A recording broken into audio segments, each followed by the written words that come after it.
Bonjour à tous, moi c'est Mélie. On se retrouve aujourd'hui pour une nouvelle vidéo de déco avec deux éléments un petit peu plus imposants que la semaine dernière. Je les ai créés pour ma cheminée, mais si vous n'en avez pas, ça peut bien sûr aller n'importe où. Ces décos sont réalisés principalement à partir de récup et de seconde main, donc si ça vous tente, on y va. J'ai trouvé ce joli cadre à 2 € dans une recyclerie. Il manque le fond et le verre, mais c'est pas très important pour ce projet. J'aimais beaucoup le détail en tissu au milieu, mais il est assez sale. Je commence par prendre les mesures intérieures et extérieures. Puis je lave le cadre à l'eau savonneuse, tissu compris, avant de le faire sécher complètement.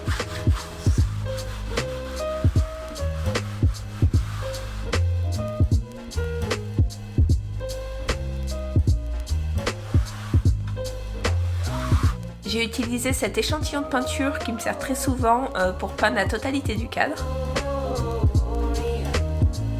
Alors je voulais garder cet esprit tableau ancien patiné, du coup je charge pas beaucoup mon pinceau et j'étire au maximum la peinture.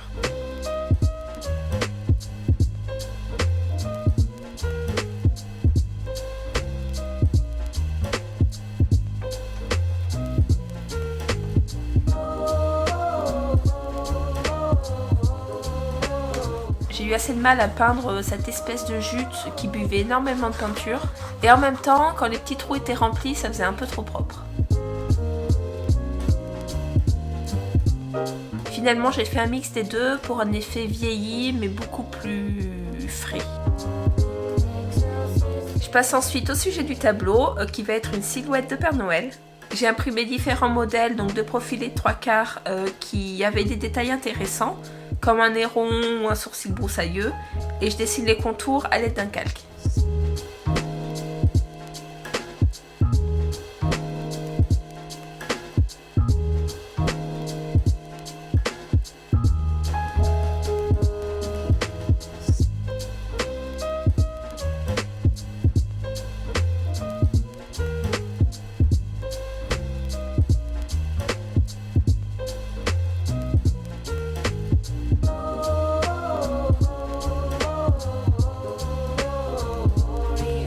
Du coup, j'ai obtenu 3 Pères Noël assez différents et j'ai décidé de faire un mélange des deux derniers.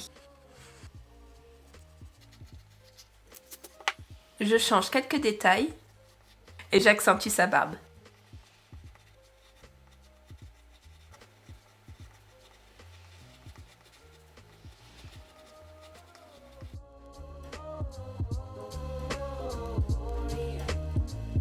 Je le décalque ensuite sur une feuille donc qui fait la taille du cadre intérieur, ce qui va en fait m'aider à dessiner autour. Alors c'est le meilleur moyen que j'ai trouvé pour le reproduire en grand format et faites-moi savoir en commentaire si vous avez une autre astuce.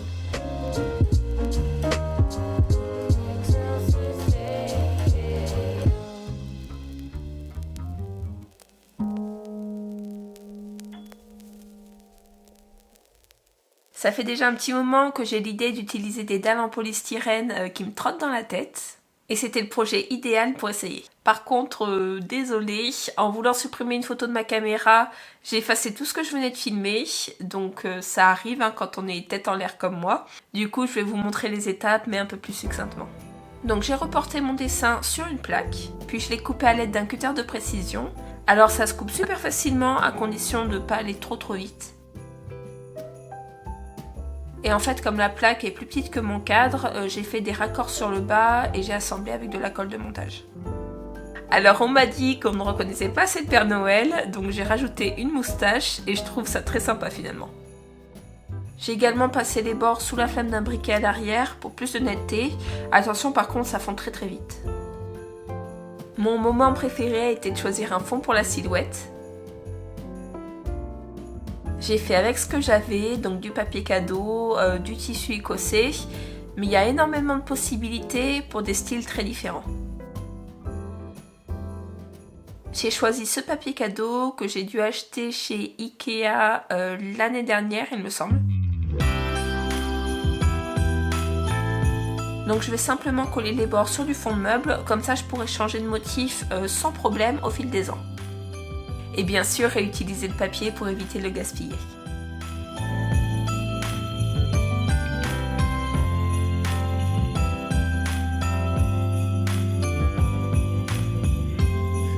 It's an early December morning. No one but we are. We look out the window as it's starting to snow. And j'ai peint mon raccord en blanc une fois sec et j'ai continué avec la totalité du polystyrène.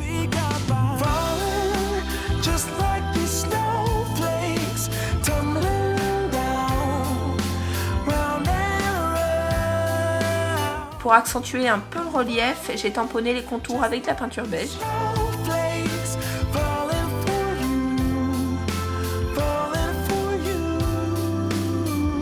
J'ai également marqué les bords et les angles. Et je rectifie avec du blanc si besoin.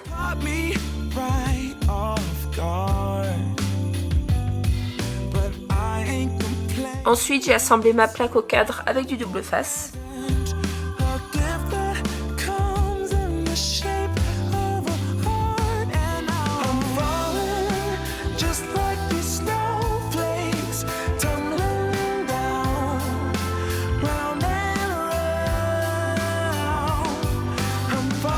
Puis le fond avec des petits clous.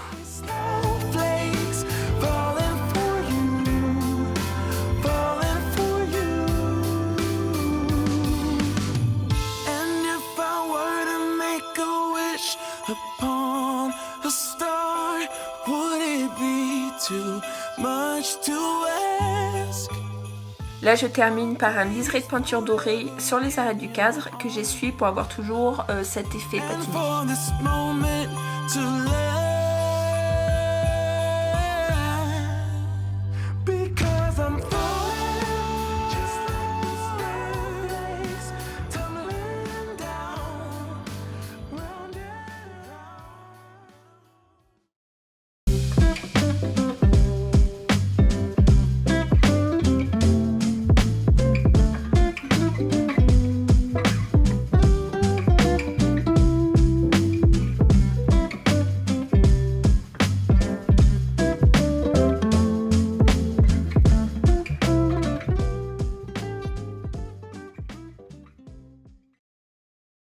Pour le DIY suivant, j'ai essayé de blanchir ces énormes pommes de pin avec la technique de l'eau de javel que j'ai découvert récemment.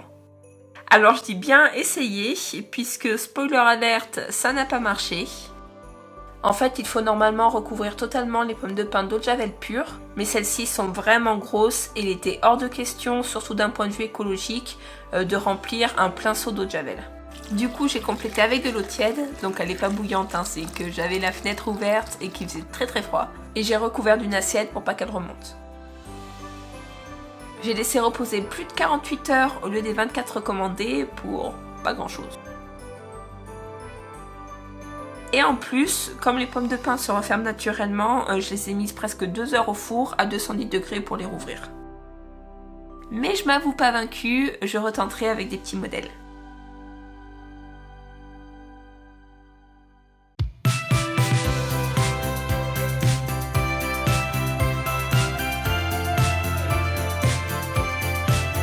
Donc je vais fabriquer une guirlande avec des pompons et pour ça je coupe 2 cercles de 8 cm de diamètre comme cela. Puis j'entortille ma laine en passant par l'ouverture.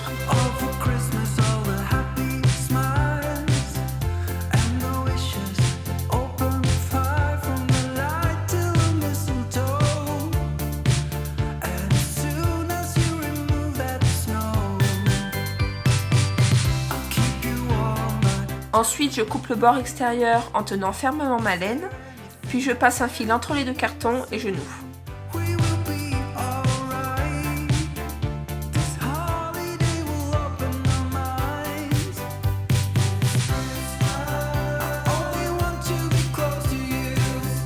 Et pour finir, je taille mon pompon uniformément.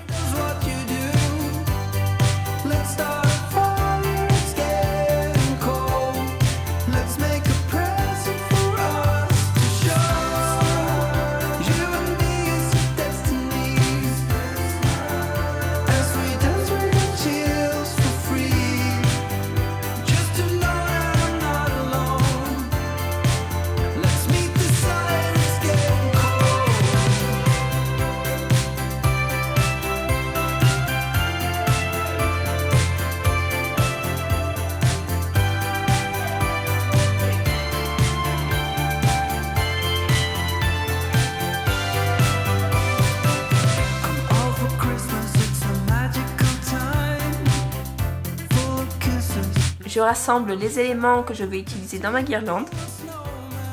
C'est le moment de sortir le matériel que vous possédez et de vous amuser. Comme je disais, cette guirlande va aller sur ma cheminée. Donc je coupe un morceau de corde en jonc de mer à la bonne taille.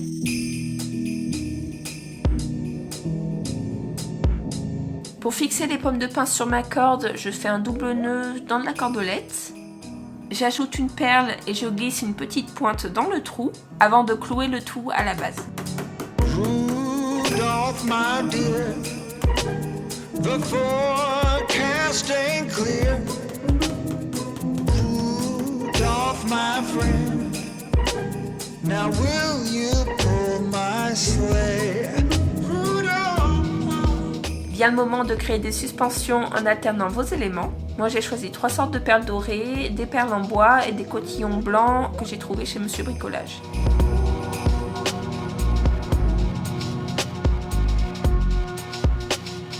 Rudolph, my man, you're the only one who can.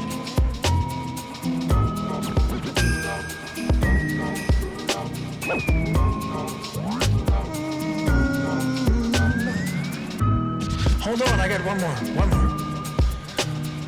Rudolph, my dear, Rudolph, my friend, my man, my man.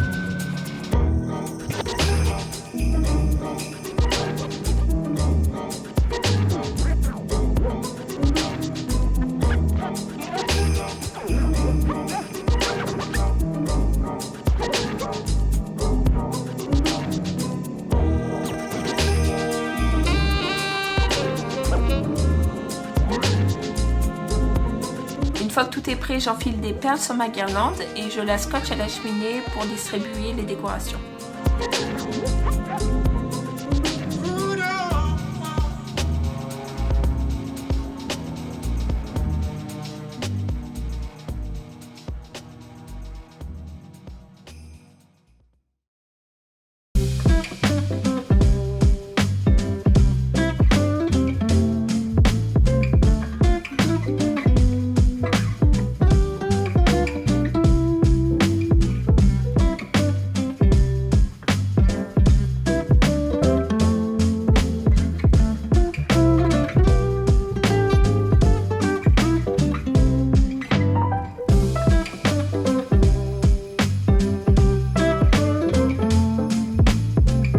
Et voilà pour aujourd'hui.